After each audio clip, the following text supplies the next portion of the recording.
Здравейте, приятели! С това видео имам за цел да ви запозная малко по-детайлно с двете супер брутални ендуро машини на Trek, именно Trek Slash от генерация 6, който съм карал вече 2 години и съм състезал с него, и ново появилият се Trek Fuel LX с доста ход на окачването, с доста агресивна геометрия и с име, което съответства в нашите представи като едно трейл колело, а в същото време вече се явява като втора супер ендуро машина на Трек. Колелата са с страшно много предимства на различни терени, не много недостатъци, тъй като са създадени в върхов клас с възможно най-иновативното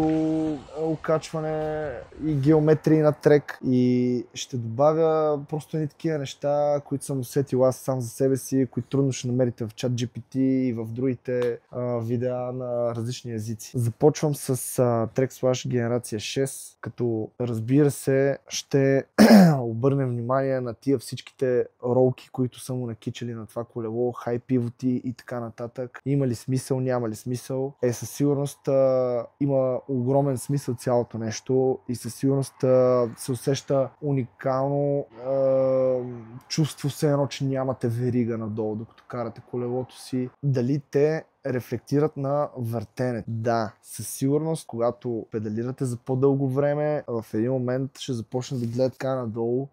Тази верига през колко ролки минава, леле, какво става тук? Някой до вас ще бъде без хай пивот, ще си кажете, на това май му е добре, само през един пиньон минава отпреде, доста по-леко му е. Да, по-леко му е нормално, съвсем нормално.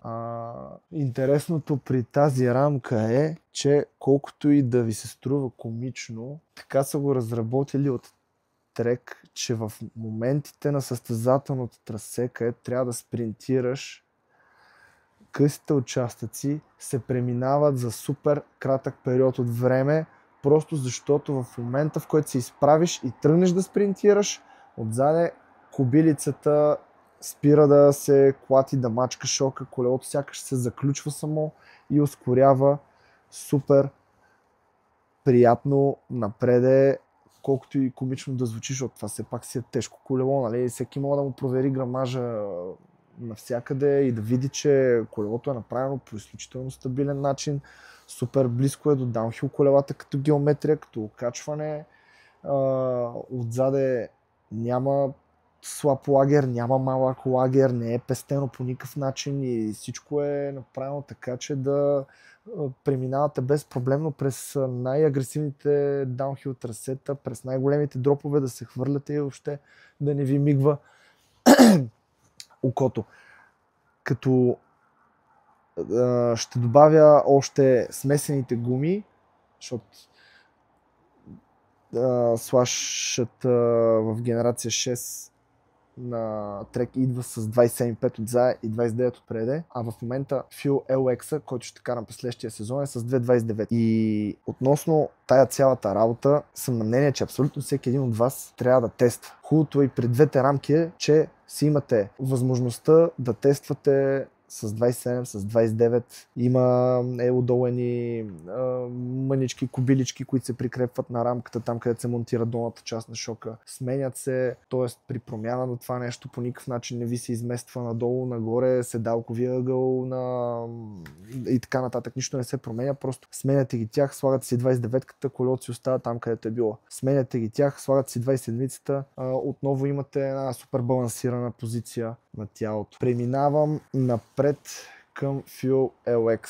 Най-голямото предимство на това колело е, че е изключително леко и работещо. Тоест, повечето от нас са свикнали в момента, в който се качат на леко колело, то да започне да се огъва, да започне да се чувства нестабилно, тъй като е спестено материал там, тъй като лагерчета са малки, нали, тук да спестим малко грамаж, там да спестим малко грамаж.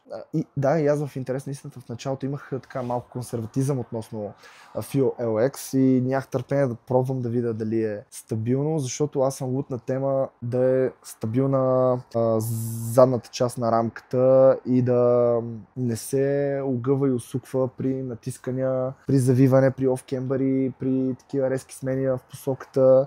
Спиците си ги карам доста натегнати също отзаде.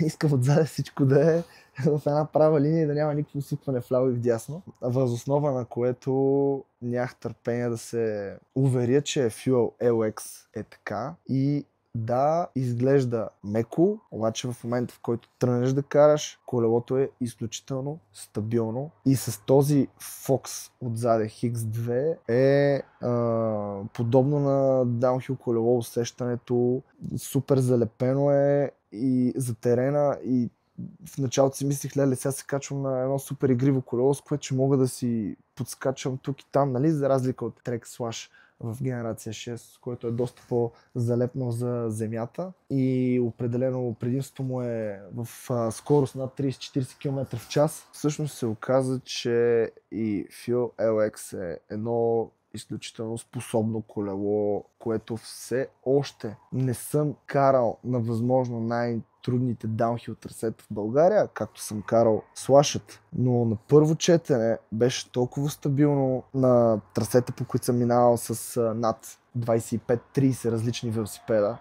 че мога вече сам да преценя относно работа на колелото. И съм доста очарован отново от това, че колелото го вадиш от кашона, слагаш настройки, които с опита си знаеш, че са окей за тебе, или пък прочиташ малко повече в сайта на производителя на окачването, помпиш му гумите, нагласяш си кокпита, лошчета, спирачки, така нататък. Тръгваш и колелото все едно, че си го карал цял живот.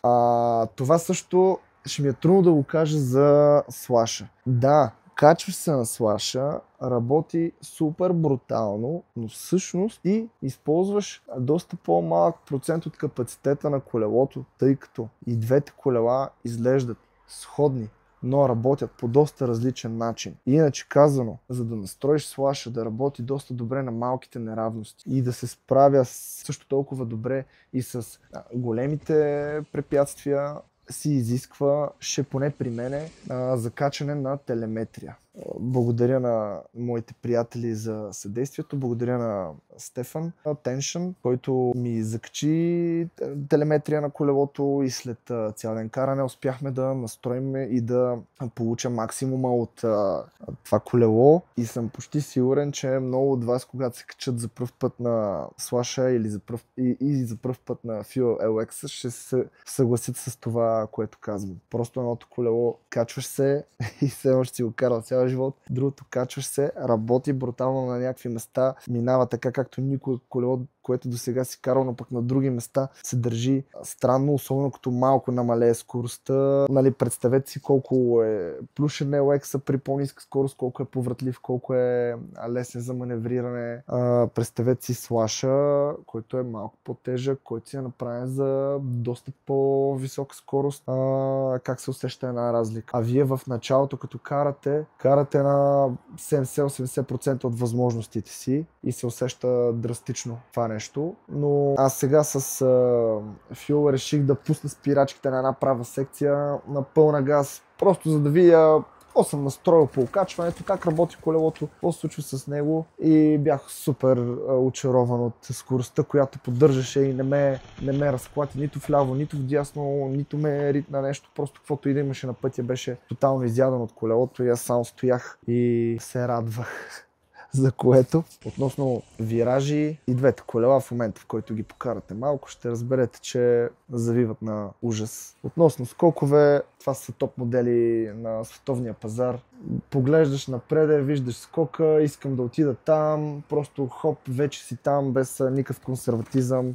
Особено слаша е с хидравличен ботъм аут отзаде на RockShox, просто стъпва като котенце. През каквато и летежна фаза да е преминал, не го интересува въобще. Fuel LX още не съм го тествал на, както казах, на самия му максимум, но това, което съм усетил до момента е едно супер стабилно колело, което ще ви даде предимства на различни трасета от тези, на които ще ви даде предимства Slash. За да обобщя, ще кажа следното. И двете колела катерят брутално, но ако искате да въртите по-продължително време, със сигурност Slash генерация 6, трудно ще бъде вашето колело, при положение, че веригата минава през толкова много ролки отдолу. Отиваме на Fuel LX, който е супер лек и катери безупречно. Относно спринтове, усетих, че Slash по абсолютно същия начин си блокира кобилицата в момента, в който се изправиш на спринт. Колелото се едно, че се заключва отзаде и ускорява напред, без да има никакво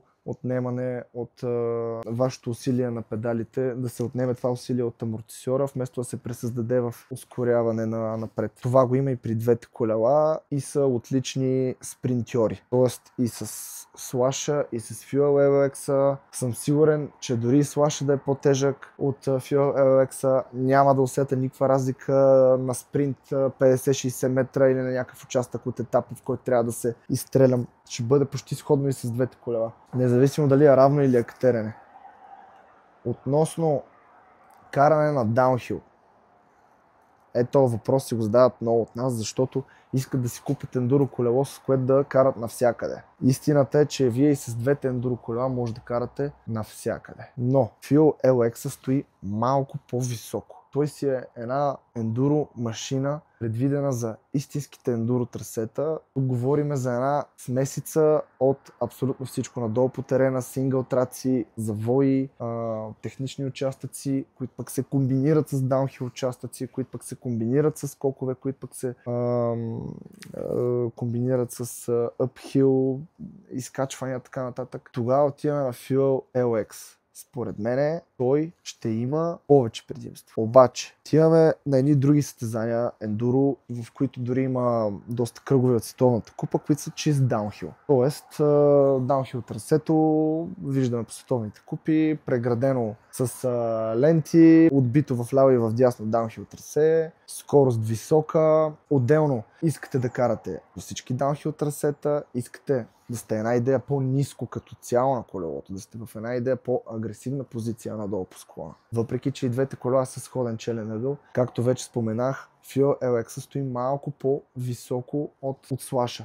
Slash е някакси по-нисък и общия център на тежестта на цялата рамка сякаш се чувства по-ниско и по-стабилно, което означава, че за вас ще бъде много по-подходящо тогава да карате Slash. Тежък DH, по-малко катерене, по-малко престой на седалката и на колелото нагоре по склона, къси изкачвания от по 20-25 до 30 минути, отивате на Slash. По-дълги, отивате на Fuel LX със сигурност. Повече даунхил, Slash, повече ендуро, по-малко даунхил, Fuel LX. По-леко, по-отскокливо, по-чувстващо се като трейл колело, Fuel LX.